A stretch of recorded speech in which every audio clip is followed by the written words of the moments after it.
അടുക്കളയിൽ അമ്മ അവർക്ക് കൊണ്ടുപോകാനുള്ള ഭക്ഷണം റെഡിയാക്കുന്ന തിരക്കിലാണ്. മാളുകൊണ്ട് സഹായത്തിന്. അജയും വയ്യാത്തതുകൊണ്ട് കുറച്ച് ദിവസത്തേക്ക് ലീവ് എടുത്തിരിക്കുകയാണ് മാളു. എല്ലാം അമ്മയെ കൊണ്ട് കഴിയില്ല. മാത്രമല്ല ഹരിയും മിഴിയും പെട്ടെന്ന് പോകുന്ന സ്ഥിതിക്ക് ഭക്ഷണം കഴിച്ച് രണ്ടാളും ഒരുങ്ങിയിറങ്ങി. അമ്മയുടെ യാത്ര പറഞ്ഞിരുവരും അച്ഛൻ്റെ മുറിയിൽ പോയി കണ്ടു. ഇനി ഒരാഴ്ച കഴിഞ്ഞാൽ ക്ലാസ് വരാം, അതുവരെ റെസ്റ്റ് വേണം. വീട്ടിൽ നിന്നിറങ്ങി നേരെ പോയത് ആരിൻ്റെയും നിദ്രയുടെയും അടുത്താണ്. അവിടെ ചെല്ലുമ്പോൾ നിദ്ര മാത്രമേ ഉള്ളൂ വീട്ടിൽ. ആര്യൻ പണിക്ക് പോയ മോളെ. മിഴി അവളുടെ അരികിൽ സ്നേഹത്തോടെ വന്നിരുന്നു. പോയി ചേച്ചി, ഉച്ചയ്ക്ക് വന്നിരുന്നു. ഇവിടെ അടുത്താണ് ഇത്ര പണി, ഒരു വീടിൻ്റെ പടവാണ്, അതിന് പോയതാണ്. നിദ്രൻ മിഴിയുടെ കൈകളിൽ പിടിച്ചു. ഇനി എപ്പോഴാ വരിക? ഹരി അവർക്കിടയിലേക്ക് വന്നു. ഹരിയെ കണ്ടും നിദ്ര എഴുന്നേൽക്കാൻ ശ്രമിച്ചു. ഏയ് എണീക്കണ്ട, കിടന്നോ? അവൻ തടഞ്ഞു. പക്ഷെ അപ്പോഴേക്കും അവൾ എണീറ്റിരുന്നു. വൈകുന്നേരം വരും, 5 മണി വരെയുള്ളൂ പണി. ഏട്ടൻ അതിന് മുൻപേ വരാമെന്ന് പറഞ്ഞു. ഞാൻ വരണ്ടെന്ന് പറഞ്ഞു, പക്ഷെ കേൾക്കണ്ടേ? നിദ്ര പുഞ്ചിരിയോടെ പറയുമ്പോഴും മിഴിയുടെ കണ്ണുകൾ അവളെ നെറ്റിയിലെ സിന്ദൂരത്തിലേക്കും കഴുത്തിലെ മഞ്ഞച്ചടിലേക്കും നീണ്ടു. പാവം, എത്ര പെട്ടെന്നാണ് പ്രതീക്ഷിക്കാത്ത കാര്യങ്ങൾ ജീവിതത്തിൽ സംഭവിക്കുന്നത്. മിഴിയൊന്ന് നെടുവേർപ്പെട്ടു. തങ്ങൾ രണ്ടുപേരുടെയും വിവാഹം അമ്മയുടെ സ്വപ്നമായിരുന്നു. ഇപ്പോൾ രണ്ടുപേരും ഇങ്ങനെ. ഞങ്ങളിന്ന് പോകും മോളെ, ജോലിയുടെ ഒരു ആവശ്യത്തിനാണ്, കുറച്ച് ദിവസം കഴിഞ്ഞേ വരുള്ളൂ. നീതിയോട് ഹരിയാണ് പറഞ്ഞു തുടങ്ങിയത്. ആദ്യം കേട്ടപ്പോൾ നിദ്രയും പുരികം ചൂടുന്നു. പക്ഷെ പിന്നീട് അവൻ കാര്യങ്ങൾ പറഞ്ഞപ്പോൾ അവൾക്ക് മനസ്സിലായി. എങ്കിലും മിഴിയെ വിട്ടു പിരിയുന്ന സങ്കടം അവളിലുണ്ടെന്ന് ആ മുഖം കണ്ടാലറിയാം. ആര്യേട്ടൻ എന്നെ കല്യാണം കഴിച്ചിരുന്നില്ലെങ്കിൽ ഹരിയേട്ടൻ്റെ കൂടെ ഞാൻ പോകില്ലായിരുന്നു. പക്ഷേ ഇപ്പോൾ എനിക്ക് സമാധാനമാണ് മോളെ. മിഴിയോടെ സ്നേഹത്തോടെ നോക്കി. എന്നിട്ടും ഉയർന്ന ആ നെറ്റിയിൽ ഉമ്മ വെച്ചു. കുറച്ചു നേരം സംസാരിച്ചു. എന്നിട്ടാണ് അവിടെ നിന്ന് ഇറങ്ങിയത് മിഴിയും ഹരിയും കൂടെ. ആരിനെ കൂടെ കണ്ടിരുന്നെങ്കിൽ യാത്ര പറഞ്ഞിറങ്ങാമായിരുന്നു. ഹരി വണ്ടിയിൽ കയറി. കുറച്ചെത്തിയപ്പോൾ അവളെ നോക്കി പറഞ്ഞു തീർന്നില്ല. വലതുവശത്തെ വലിയ വീടിന്റെ പണി നടന്നുകൊണ്ടിരിക്കുകയാണ്. മുൻപിൽ കൂട്ടിയിട്ട മണലിന്റെ കൂമ്പാരത്തിൽ നിന്ന് ഒരു ചട്ടി മണൽ തോളിലെത്തി ഉള്ളിലേക്ക് നടക്കുന്ന ആരിനെ കണ്ട മിഴി ഹരിയോട് വണ്ടി നിർത്താൻ പറഞ്ഞു. ആര്യേട്ടാ. മിഴി വണ്ടിയിൽ നിന്നിറങ്ങി ഉറക്കെ വിളിച്ചു. എവിടെ നിന്നാണ് ശബ്ദമെന്ന് നോക്കി ആര്യൻ കാണുന്നത് തനിക്കരികിലേക്ക് വരുന്ന ഹരിയെയും മിഴിയെയും. ഇവരെന്താ ഇവിടെ? അവന്റെ കണ്ണുകൾ കുറുകി. അവന്റെ അരികിൽ ചെന്ന കാര്യങ്ങളെല്ലാം പറഞ്ഞു അവനോട് യാത്ര പറഞ്ഞിറങ്ങി രണ്ടുപേരും. മിഴി വളരെ സന്തോഷത്തിലാണ്. അറിയാത്ത നാട്ടിലേക്കാണ് പോകുന്നത്. ഒരുപാട് കാണാനുള്ള സ്ഥലമെന്ന് കേട്ടിരിക്കുന്നു. ഇടുക്കിയും എറണാകുളത്തിനുമിടയിൽ ബോർഡിലുള്ള ഒരു കുഞ്ഞു ഗ്രാമം. കടവൂർ എന്ന അതിമനോഹരമായ ഒരു കുഞ്ഞു ഗ്രാമത്തിലേക്കുള്ള അവരുടെ യാത്ര അവിടെയാണ് തുടങ്ങുകയാണ്. വണ്ടി മുന്നോട്ട് നീങ്ങി തുടങ്ങിയിരിക്കുന്നു. പാലക്കാട് നിന്ന് രാവിലെ പുറപ്പെട്ടതാണ്. ഇപ്പം മലപ്പുറം ബോർഡറും കഴിഞ്ഞ് തൃശ്ശൂർ വഴി എറണാകുളത്തേക്ക് എത്തിയിരിക്കുന്നു. മിഴി പുറത്തേക്ക് കാഴ്ചകൾ കണ്ട് ആസ്വദിച്ചിരിക്കുകയാണ്. ഹരിയാണ് ഡ്രൈവ് ചെയ്യുന്നത്. ഇടയ്ക്ക് ഇരുവരും പുറത്തിറങ്ങി കൈ കഴുകി. അമ്മ പൊതിഞ്ഞു വിട്ട ഭക്ഷണം എടുത്ത് കഴിച്ചു. ഹോട്ടലിന് കഴിക്കാൻ വയ്യ. എന്തൊക്കെയിട്ടാണ് ഓരോന്നും ഉണ്ടാക്കുന്നത്. വയറിനെ പിടിച്ചിരുന്നെങ്കിൽ പിന്നെ പറയണ്ട. മിഴി. അവൾ പുറത്തേക്ക് നോക്കിയിരിക്കുന്ന കണ്ടപ്പോൾ ഹരി കുസൃതിയോടെ അവളെ വിളിച്ചു. എന്താ ഹരിയേട്ടാ? അവൾ പെട്ടെന്ന് തിരിഞ്ഞു നോക്കി. ആ കണ്ണുകളെ സന്തോഷം അവന് കാണാമായിരുന്നു. നിനക്ക് യാത്രകൾ ഇത്ര ഇഷ്ടമാണോ? ഹരി ആശ്ചര്യപ്പെട്ടു. അവൾ ആസ്വദിക്കുന്നത് കാണാൻ തന്നെ ഒരു ഭംഗിയാണ്. ഒത്തിരി ഇഷ്ടമാണ്. എന്ത് രസ ഈ സ്ഥലങ്ങളൊക്കെ കാണാൻ. അവൾ പുഞ്ചിരിയോടെ അവനെ നോക്കി. അവൻ കൈകൾ നീട്ടി അവളെ കവിളിലൊന്ന് തൊട്ടപ്പോൾ അവളുടെ മുഖം ചുവന്നു പോയി. ചെറുപ്പത്തിൽ അമ്മയ്ക്ക് പടവ് പണിയായിരുന്നു ജോലി. അന്ന് മച്ചൻ ഇങ്ങനെ തന്നെയാ. കള്ളം കുടിച്ച് പാതിരാത്രി കയറി വരും. എന്നിട്ട് അമ്മേനെ തല്ലും, ഞങ്ങൾ ഉപദ്രവിക്കും, അങ്ങനെയൊക്കെ. അവൾ പറഞ്ഞു തുടങ്ങിയപ്പോൾ അവൻ പാട്ടിന്റെ വോളിയം കുറച്ച് വെച്ചു. അത് ചെവിയോർത്തു. അങ്ങനെ ഞങ്ങൾക്ക് സ്കൂളിൽ നിന്ന് ടൂർ പോകണമെന്നുണ്ടായിരുന്നു. എല്ലാവരും പോകുന്നുണ്ട്. അന്ന് നിദ്ര അമ്മയ്ക്ക് വലിയ കാര്യമാണ്. അതുകൊണ്ട് അവൾക്കുള്ള ടൂറിനുള്ള പൈസ അമ്മായി കൊടുക്കും. പക്ഷെ എനിക്ക് ആര് തരാനാ? അച്ഛൻ്റെ കയ്യിൽ പൈസ ഉണ്ട്, പക്ഷെ തരില്ല. ഇന്നിപ്പോൾ തരുന്നുണ്ടെങ്കിൽ തന്നെ രാവിലെ എഴുന്നേറ്റ് അച്ഛൻ്റെ കട്ടിലിൻ്റെ അടിയിൽ കാത്തിരിക്കണം. എണീറ്റ പാടിയുള്ള കുറച്ച് മനുഷ്യത്വം. പുറത്തേക്ക് ഇറങ്ങിയ ആളെ പിന്നെ കാണ്ടാമൃഗമാണ്. അമ്മയോട് ചോദിച്ചപ്പോൾ അമ്മ പറഞ്ഞു റേഷൻ വാങ്ങാനുള്ള പൈസയുള്ളൂ അമ്മയുടെ കയ്യിൽ നിന്ന്. അമ്മേനെ പറയാനും പറ്റില്ല. 2 പെൺകുട്ടികൾക്ക് എന്തോരോ ചിലവുകളാണ്. ഇതെല്ലാം അമ്മയുടെ കയ്യിൽ നിന്ന് വേണ്ടേ പോവാൻ. അങ്ങനെ ടൂർ പോകാനുള്ള പൈസയ്ക്ക് ഞാൻ രാവിലെ എനിക്ക് അച്ഛൻ്റെയും അമ്മയുടെ റൂമിൽ ചുറ്റിപ്പറ്റി നടന്നു. രാവിലെ എണീറ്റപ്പോൾ ചോദിക്കാൻ ഒരു പേടി ഉണ്ടായിരുന്നു. എങ്ങാനും ചീത്ത പറയുന്നുള്ളത്. അവസാനം രണ്ടും കൽപ്പിച്ച് ചോദിച്ചു. എന്നിട്ട് ഹരി പുഞ്ചിരിയോടെ ചോദിച്ചു. എൻ്റെ അമ്മയെ ചോദിച്ചതേ ഓർമ്മയുള്ളൂ. എവിടെ? അഴിഞ്ഞിടാൻ പൂവാടിയെന്നും പറഞ്ഞു തുടങ്ങിയില്ലേ. പിന്നെ ആ ഭാഗത്തേക്ക് പോയില്ല. മിഴി പൊട്ടിച്ചിരിച്ചു. പക്ഷെ ആ ചിരിയിലെന്ന് എവിടെ ഒരു കുഞ്ഞു വേദന അവനെ കാണാമായിരുന്നു. ആട്ടെ, എവിടേക്കായിരുന്നു യാത്ര? അവൻ ബാക്കിലെ വണ്ടി സൈഡിലെ കണ്ണാടിയുടെ നോക്കിനിടയിൽ ചോദിച്ചു. വണ്ടി ഹൈവേയിലേക്ക് കയറി. അന്ന് എങ്ങോട്ടായിരുന്നു പോയേ? അവൾ ഒരു നിമിഷം ആലോചിച്ചിരുന്നു. ആ കിട്ടി, രാമക്കൽമേട് എന്ന സ്ഥലത്താണ് എല്ലാവരും ഇവിടെ പോയെ. എവിടെ ആ സ്ഥലം എന്നൊന്നും അറിയില്ല, പക്ഷെ കുറെ ദൂരമുണ്ടെന്നും നല്ല രസമാണ് കാണുന്നതും തിരിച്ചു വന്ന കൂട്ടുകാർ പറഞ്ഞത്, അവൾ ഉത്സാഹത്തോടെ പറഞ്ഞു. അന്ന് നീ എത്രയിലാ? അവൻ സംശയത്തോടെ ചോദിച്ചു. അന്ന് 7-ലായിരുന്നു. അവൾ ബാഗിൽ നിന്നും കുറച്ച് വെള്ളം എടുത്ത് കുടിച്ചു. അപ്പോ ഇതുവരെ ടൂർ പോയിട്ടില്ല? അവൻ അവളെ നോക്കി. ആ, അതുകൊള്ളാം, ടൂർ പോയിട്ടുണ്ട്. ഒരു സ്ഥലത്തേക്ക് ഞാൻ വീട് വിട്ട് പോയിട്ടില്ല. ഒരിക്കൽ അച്ഛൻ്റെ ചെറിയമ്മയുടെ മോളുടെ കല്യാണത്തിന് പോയിട്ടുണ്ട്. അന്ന് മീന ചേച്ചിയെ കല്യാണം കഴിപ്പിച്ചത് മലപ്പുറത്തേക്കാണ്. മണ്ണാർക്കാടുന്ന് പെരിന്തൽമണ്ണ വരെ അങ്ങനെ പോയിട്ടുണ്ട്. അല്ലാതെ ഇത് ആദ്യമായാണ്. നിദ്രയും അങ്ങനെയാണോ? ഹരി വീണ്ടും ചോദിച്ചു. ഏയ്, അവൾ അങ്ങനെയൊന്നുമല്ലായിരുന്നു. അവളെക്കുറിച്ച് പ്രായം വെച്ചപ്പോൾ തന്നെ ആര്യേട്ടൻ ഒരുപാട് സ്ഥലങ്ങളൊക്കെ കൊണ്ടുപോയി കാണിച്ചിട്ടുണ്ട്. അന്നൊക്കെ വിചാരിക്കും ആരെങ്കിലും പ്രേമിച്ചാൽ മതിയായിരുന്നു. പക്ഷെ ഈ മോന്തയ്ക്ക് ആരാ നോക്കണേ? അവൾ സ്വയം മുഖം ഒന്ന് തൊട്ടു നോക്കി. അതിന് നിന്റെ മുഖത്തിന് എന്താ കുഴപ്പം? അവന്റെ കണ്ണുകൾ കുറുകി. ഒരു രസമില്ലല്ലോ എന്നെ കാണാനും വെളുത്തിട്ടല്ല, മുഖത്ത് കുരുവും. നിദ്രയുടെ മുഖം എന്ത് ഭംഗിയെന്ന് കണ്ടിട്ടുണ്ടോ ഹരിയേട്ടൻ? ഒരു കുത്തുപോലും അവളുടെ മുഖത്തില്ല. നിഷ്കളങ്കതയുടെ സ്വയം കുറ്റം പറയുന്ന ഒരുവളെ ആദ്യമായി കാണുവാണ്. ഹരി അറിയാതെ ചിരിച്ചുപോയി. എന്തിനാ ചിരിക്കുന്നേ? മിഴിയുടെ ചുണ്ടുകൾ കോർത്തു. ഒന്നുമില്ലേ. ഹരി വീണ്ടും പൊട്ടിച്ചിരിച്ചു. പറയാ ഹരിയേട്ടാ, എന്തിനാ എന്നെ കളിയാക്കുന്നേ? ചുണ്ട് പുറത്തേക്കൊണ്ട്. എടി, സൗന്ദര്യമൊക്കെ കാണുന്നവന്റെ കണ്ണിലുള്ളതാണ്. പിന്നെ നമ്മുടെ സ്വഭാവത്തിലും. എന്റെ കാഴ്ചയിൽ എന്റെ അമ്മയും നീയും മാളുവാണ് ഈ ലോകത്തിലെ ഏറ്റവും ഭംഗിയുള്ളവർ. അവൻ പറഞ്ഞപ്പോഴൊന്നും മിണ്ടിയില്ല മിഴി. അവൾക്കറിയാം ഇതെല്ലാം അവൾക്കെന്നല്ല, സൗന്ദര്യത്തെക്കുറിച്ച് ആകലപ്പെടുന്ന മിക്ക സ്ത്രീകൾക്കും അറിയാവുന്നതാണ് ഇതെല്ലാം. എങ്കിലും സമൂഹം എങ്ങനെയാണോ എപ്പോഴും ആളുകളെ വിലയിരുത്തുന്നത്? ആ ചോദ്യം വരുമ്പോൾ ഒന്നും പതറയില്ലേ. മിഴി ഒന്നും വേണ്ടാതെ കാഴ്ചകളിലേക്ക് ചേക്കരി. നേരെ സന്ധ്യ മയങ്ങിയിരിക്കുന്നു. റോഡിന്റെ ഒരു ഭാഗം ചുരം പോലെ താഴ്ന്നതാണെങ്കിൽ മറുഭാഗം പൊന്തി നിൽക്കുന്നു. പക്ഷെ ഒരു ചേട്ടൻ എന്റെ പിന്നാലെ നടന്നിരുന്നു കേട്ടോ. കാഴ്ച കണ്ടുകൊണ്ടിരിക്കുമ്പോൾ തന്നെ അവൾ ആലോചനയോടെ പറഞ്ഞു. ആ, അത് കൊള്ളാമല്ലോ. ഇതെനിക്ക് പുതിയ അറിവാണ്. എന്നിട്ട് അത് വലിയ കഥയാണ് ഹരിയേട്ടാ. കേട്ടാൽ ചിരിച്ചു പോകും. അവൾ തന്നെ തലയിൽ ഇടിച്ച് ചിരിച്ചു. ആ, പറയുക കേൾക്കട്ടെ, അവൻ അവളെ നിർബന്ധിച്ചു. അന്ന് ഞാൻ 8ാം ക്ലാസ്സിലെ പഠിക്കണേ. എന്റെ ക്ലാസ്സിൽ തന്നെ ഉണ്ടായിരുന്ന ഒരു ചെക്കൻ. അവൻ പക്ഷെ ഒരു വർഷം തോറ്റിട്ടായിരിക്കുന്ന കേട്ടോ. ആ ചെക്കൻ എന്നോട് പ്രേമം. ഭക്ഷണം കഴിച്ച് ചോറ്റുപാത്രം കഴുകാൻ പോകുമ്പോഴും തിരിച്ച് വീട്ടിലേക്ക് വരുമ്പോഴും ഒക്കെ പിന്നാലെ വരുന്നേ കാണാം. എനിക്ക് പക്ഷെ പേടിയാട്ടോ. അച്ഛൻ കാണണമെന്നില്ല. അച്ഛൻ്റെ കമ്പനിക്കാർ ആരെങ്കിലും കണ്ടാൽ മതി, തീർന്നില്ലേ. അതുകൊണ്ട് തിരിഞ്ഞു നോക്കാൻ പോയില്ല.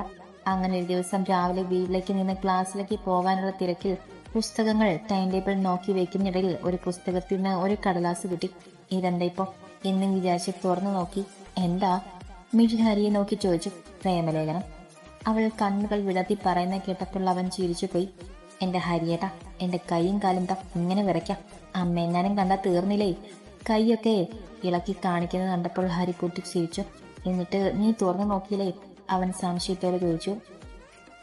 ഇവിടുന്ന് ഞാൻ അപ്പം തന്നെ എടുത്തൊളിപ്പിച്ചു വെച്ചു. എന്താ അതിൽ എഴുതിയിരിക്കുന്നതെന്ന് എനിക്കറിയണ്ട.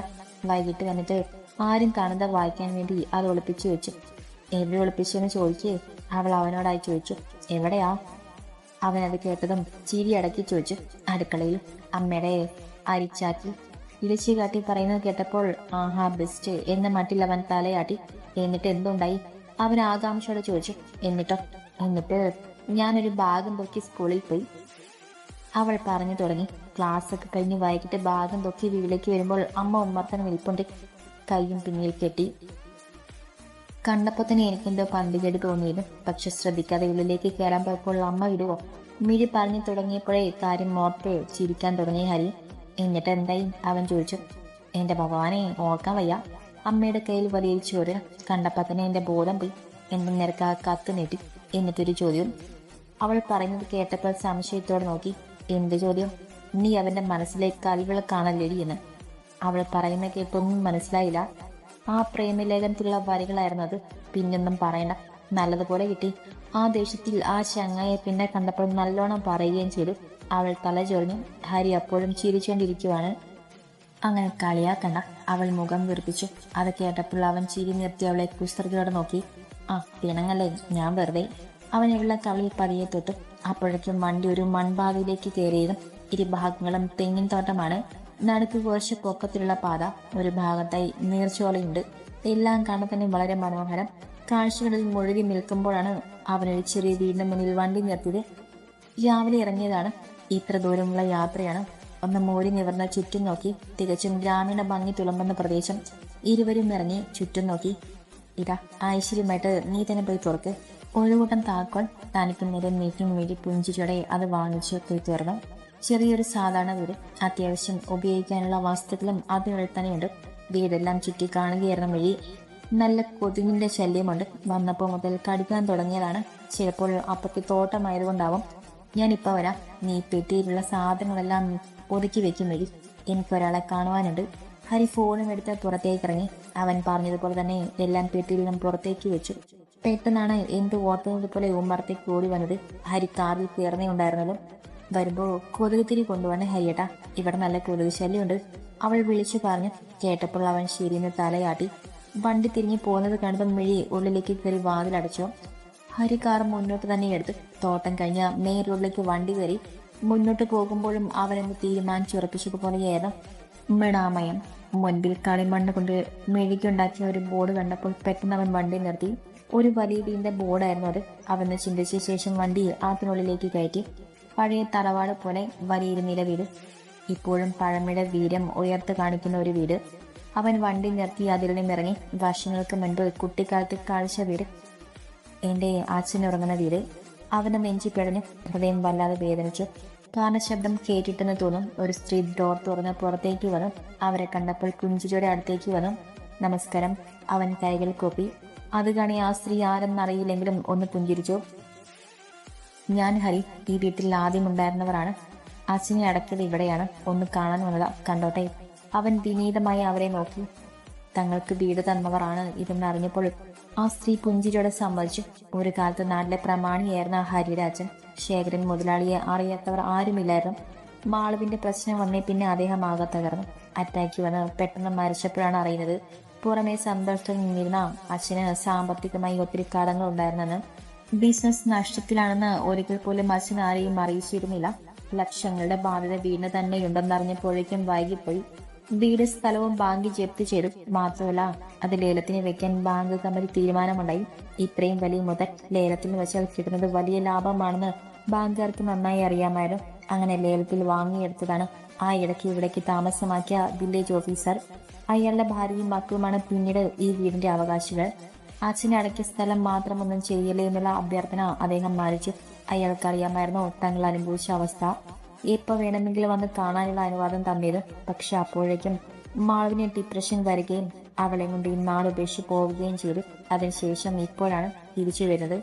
അവൻ നെടുവീർപ്പെട്ടു. പതിയെ മുൻപോട്ട് നടന്നു. അച്ഛനെ അടക്കിയ സ്ഥലത്ത് അവരൊരു മരം നട്ടിരിക്കുന്നു. കണ്ടപ്പോൾ സന്തോഷം തോന്നി. അരികിൽ ചെന്ന് മുട്ടുകുത്തിയിരുന്നു. അച്ഛയെ കൊഞ്ചിലോടെ വിളിച്ചു. കണ്ണുകൾ നിറഞ്ഞൊഴുകിയിരിക്കണം. അവന്റെ വിളിച്ച് മറുപടി എന്നതുപോലെ ഒരു കുളിർക്കാറ്റ് അവനെ തട്ടി തലോടിപ്പോയി. അമ്മയെ കൊണ്ട് വന്നില്ലേടാ എന്ന് ചോദിക്കുവാണ്. പൊട്ടിക്കരഞ്ഞു പോയി. നഷ്ടങ്ങൾ അതിലേറ്റവും വലുത് സ്നേഹിക്കുന്നവരെ നഷ്ടപ്പെടുന്നതാണ്. ആരാ എന്റെ കണ്ണട എടുത്തേ? മാളു, നീയാണോ? ഒരിക്കൽ അച്ഛൻ കണ്ണട കാണാഞ്ഞിട്ട് ഗൗരവത്തോടെ മാളുവിനോട് ചോദിക്കുവാണ്. അല്ലച്ച, അതെടുത്തത് ഹരിയേട്ടനാണ്. മാളു നേരെ ഹരിയെ ചൂണ്ടിക്കാട്ടി. കേൾക്കേണ്ട താമസം പേടികൊണ്ട് കയ്യിൽ നിന്ന് മുളിപ്പിച്ചു വെച്ച കണ്ണട താഴെ വീണ് പൊട്ടി. ഓ, അത് നശിപ്പിച്ചോ? അടുക്കളയിൽ നിന്നും അമ്മയുടെ ശകാരം ഉയർന്ന് കേൾക്കാം. അച്ഛൻ നോക്കുമ്പോൾ കണ്ണൊക്കെ നിറഞ്ഞു നിൽക്കുന്ന ഹരിയാണ് കാണുന്നത്. അച്ഛൻ തല്ലുമെന്ന് ഉറപ്പാണ്. അത് സാരില്ല, ഒരു കണ്ണടയിലെ നമുക്ക് വേറെ വാങ്ങിക്കാം എന്നും പറഞ്ഞ് തിരിഞ്ഞു നടക്കുന്ന അച്ഛനെ ഒന്നും മനസ്സിലായില്ല. കണ്ണിമ വെട്ടാതെ നോക്കി നിന്നു. ഹരി പിന്നിരുന്ന് മുളക്കി വിളിക്കുന്ന കേട്ടപ്പോൾ ഓർമ്മയിലും ഞെട്ടലോടെ തിരിഞ്ഞു നോക്കി. ജാനകി. സംശയത്തോടെ ജാനകിയെ കണ്ടപ്പോൾ എഴുന്നേറ്റു. ഞാൻ വീട്ടിലേക്ക് പോയിരുന്നു. മെയ്യാണ് പറഞ്ഞത്. എങ്ങോട്ട് പോയിന്ന് എനിക്കറിയാമായിരുന്നു. നീ ഇവിടേക്കാവും വന്നിട്ടുണ്ടാവുകയാണ്. ജാനകി ഒന്ന് ചിരിക്കാൻ ശ്രമിച്ചു. അവൾ മുളി തിരിഞ്ഞു നടന്നു. ആ വീട്ടുകാർ ഉമ്മർത്ത് തന്നെ നിൽക്കുന്നുണ്ടായിരുന്നു. ജാനകിയെ കണ്ടപടി അവർ വിശേഷം ചോദിക്കുന്നത് കണ്ടു. ഇത് രമാദേവി ചേച്ചി നല്ലതുപോലെ കുക്ക് ചെയ്യും ഹരി, എന്നിട്ട് എല്ലാവർക്കും ഡിസ്ട്രിബ്യൂട്ട് ചെയ്യും. അവൾ ഹരിക്ക് ആ സ്ത്രീയെ പരിചയപ്പെടുത്തി. വില്ലേജ് ഓഫീസറെ ഭാര്യ രമദേവി. വീട് എങ്ങനെയുണ്ട്, ഇഷ്ടമായോ? അവൾ ഔചാരികത ഒന്നും ഇല്ലാതെ ചോദിച്ചു. നല്ല വീടാണ് ജാനകി. ഹരി പുഞ്ചിരിച്ചു. നിന്റെ പ്രിയതമ നല്ല കുട്ടിയാണ് കേട്ടോ. എന്നോട് കണ്ടപടെ ഹരിയേട്ടനെ സുഹൃത്തലെ എന്നൊക്കെ ചോദിച്ചു. ജാനകി ചാളിത മറിച്ചു. ഓ, അതോ, ഞാൻ പറഞ്ഞിട്ടുണ്ട് നിന്നെപ്പറ്റി. മാത്രമല്ല നിന്റെ ഫോട്ടോ അവൾ കണ്ടിട്ടുണ്ട്. ഹരി കാറിൽ കയറി അവളോട് കയറാനായി ആവശ്യപ്പെട്ടു. എല്ലാം പറഞ്ഞ നീ? ജാനകിയുടെ കണ്ണുകൾ കുറുകി. ഇല്ല, എല്ലാം പറഞ്ഞില്ല, പക്ഷെ പറയണം. അവൻ കാർ റിവേഴ്സ് എടുത്ത് തിരിച്ചു. ശേഷം വണ്ടി റോഡിലേക്ക് എടുത്തു. വീണ്ടും അവർക്കിടയിൽ നിശബ്ദത. അമ്പലപ്പടിക്കിലെ കൊടിയേറ്റമായിരുന്നില്ലേന്ന് അവൻ റോഡിന്റെ സൈഡിൽ വെച്ചിരിക്കുന്ന ഫ്ലക്സ് നോക്കി. അതെ, അവൾ താല്പര്യമില്ലാതെ മോളി. ആരാണ് ഇക്കൊല്ലത്തെ ഭാരവാഹികൾ? ഹരി സംശയത്തോടെ ജാനകിയെ നോക്കി. അത് പറയാനുണ്ടോ ഹരി? എൻ്റെ വീട്ടുകാർ, അല്ലാതാരും. ജാനകിയുടെ ചുണ്ടിൽ പൂച്ചം നിറഞ്ഞു. അമ്പലത്തിൽ നിന്ന് പാട്ട് കേൾക്കുന്നുണ്ട്. ഇരുവരുടെയും ശ്രദ്ധ അങ്ങോട്ടേക്ക് പോയി. ജാനകിയുടെ കണ്ണുകൾ നിറഞ്ഞു. അത് താഴെ പൊഴിയനായി വെമ്പി. ശ്രുതി പൂരനക്ഷത്രം. അമ്പലത്തിൽ വഴിപാട് കഴിച്ച പ്രസാദം വാങ്ങാൻ കൈകൾ നീട്ടുമ്പോഴായിരുന്നു പിന്നിൽ നിന്നും 2 കൈകൾ പ്രസാദം വാങ്ങിച്ചത്. ഞെട്ടലോടെ നോക്കുമ്പോൾ ഗൗരവം നിറഞ്ഞ മുഖത്ത് നേരിയ കുസൃതി വിരിഞ്ഞിരുന്നു. അതേ, ഒന്ന് നിന്നെ. വിറയിലൂടെ തൊഴുതു പെട്ടെന്ന് പുറത്തേക്ക് ഇറങ്ങുമ്പോഴേക്കും പിന്നിൽ നിന്നും വിളി വന്നിരുന്നു. ഞെട്ടി നിന്നപ്പോഴേക്കും കൈകളിൽ പിടി വീണു. കൈകൾ പിടിച്ചു വലിച്ചു നേരെ നടന്ന യാത്ര ചെന്നെത്തിയത് അമ്പലപ്പളവിലായിരുന്നു. കയ്യിലെ കുപ്പിവളകൾ 2 ആ കൈബോട്ടിൽ പൊട്ടിയിരിക്കുന്നു. പേടിയുടെ നിറഞ്ഞ കണ്ണുകളോടെ നോക്കി നിൽക്കുമ്പോഴേക്കും ആള് തന്നെ നോക്കി പടവിലിരിക്കുന്നുണ്ടായിരുന്നു. നിന്റെ പേര് ശ്രുതിനെന്നാണോ? തന്നെ നോക്കി ഗൗരവത്തോടെ ചോദിച്ചപ്പോൾ അതല്ലെന്ന് ചുമൽ എനിക്ക് തല താഴ്ത്തി. മുഖത്തേക്ക് നോക്കടി മിണ്ടാപ്പൂച്ച. തന്നെ നോക്കി ഒച്ചയെടുക്കുമ്പോൾ പേടിയുടെ മുഖത്തേക്ക് നോക്കി. ആട്ടെ, ഇന്നു മുതലാണ് ഈ അസുഖം തുടങ്ങിയത്. മനസ്സിലാവാത്തതുപോലെ താൻ നോക്കുന്നത് കണ്ടിട്ടുണ്ടെന്ന് തോന്നുന്നു. മീശ പിരിച്ചു വെച്ച് തനിക്കരികിൽ വന്ന് ചെവിയോരമായി ചോദിച്ചു. അല്ല, ഈ പ്രേമത്തിന്റെ കേട്ടിട്ടും ഒന്നും മിണ്ടിയില്ല. അല്ലെങ്കിൽ മുഖത്ത് നോക്കി ഇഷ്ടമാണെന്ന് പറയാനുള്ള ധൈര്യം എവിടേക്കോ പോയി മറിഞ്ഞിരിക്കുന്നു എന്നതാണ് സത്യം. ശരിക്കും ഇഷ്ടമാണോ? ആ ചോദ്യം കേട്ടപ്പോൾ പിടച്ചിലയുടെ കണ്ണുകളിലേക്ക് നോക്കി. ആ കണ്ണിലേക്ക് കുസൃതി കണ്ടതും പിടച്ചിലയുടെ നോട്ടം മാറ്റി. നേരത്തൊരു മൂടൽ മാത്രം മറുപടിയായി നൽകി. ഒഴുകിയിറങ്ങിയ കണ്ണുനീർ പിടച്ചിലയുടെ തടച്ചു. അച്ഛനറിഞ്ഞാലോ? എന്നെ വേണ്ടെന്ന് വെക്കില്ലേ? അതുമല്ല, എനിക്കും ഇഷ്ടമാവണ്ടേ? എനിക്ക് മറ്റൊരു പ്രണയമുണ്ടെങ്കിലോ? അവൻ്റെ ചോദ്യം കേട്ടപ്പോൾ പരിഭവത്തോടെ ആളെ നോക്കി. കണ്ണുകൾ വീണ്ടും കൂട്ടിൽ നിറഞ്ഞൊഴുകി. എനിക്കറിയാം വേറെ ഇഷ്ടമുണ്ടാവും ശ്രുതിയേട്ടന്, എന്നാലും എനിക്കിഷ്ടമാണ്. കണ്ണുകൾ താഴ്ത്തി പറഞ്ഞു. മറുപടിക്ക് കാത്തു നിൽക്കാതെ പിന്തിരിഞ്ഞ് തന്നെ ചേർത്തണച്ചു. എൻ്റെ പ്രണയം അവിടെ നിൽക്കട്ടെ. അച്ഛൻ വേണ്ടെന്ന് പറഞ്ഞാൽ എന്നെ വേണ്ടെന്ന് വെക്കാനല്ലേ? പിടച്ചുടെ ആ കണ്ണുകളിലേക്ക് നോക്കുമ്പോൾ ആ കണ്ണുകൾ തന്നിലേക്ക് ആഴ്ന്നിറങ്ങുന്നത് പോലെ, മറുപടി കാത്തു നിൽക്കുന്ന പോലെ. പതിയിലെന്ന് തലയാട്ടി ചുണ്ടുകൾ പിളർത്തി ആ മുഖത്തേക്ക് പരിഭവത്തോടെ നോക്കി. എനിക്കിഷ്ടമാണ്, വീട്ടിട്ട് പോവാനല്ല മനസ്സിൽ കൊണ്ടു നടന്നേ. ഓഹോ, ശരിക്കും?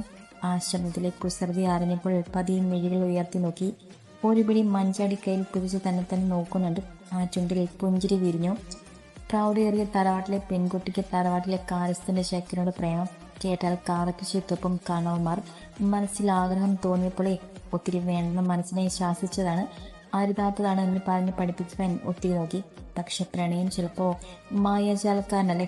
അരുതെന്നൊരു പറഞ്ഞാലും കേൾക്കാൻ കൂട്ടാക്കാത്ത മനസ്സിനെ തരുന്നൊരു മായാജാലക്കാരൻ. ചിന്തകൾക്കൊടുവിൽ അവളുടെ ചുണ്ടിൽ പുഞ്ചിരി വിരിഞ്ഞു. പതിയെ കണ്ണുകൾ കയ്യിലായി അണിഞ്ഞിരിക്കുന്ന മോതിരത്തിലേക്ക് ചെന്നെത്തി. ഓർമ്മകളിലേക്ക് വെറുതെ ഊളിയിട്ടു.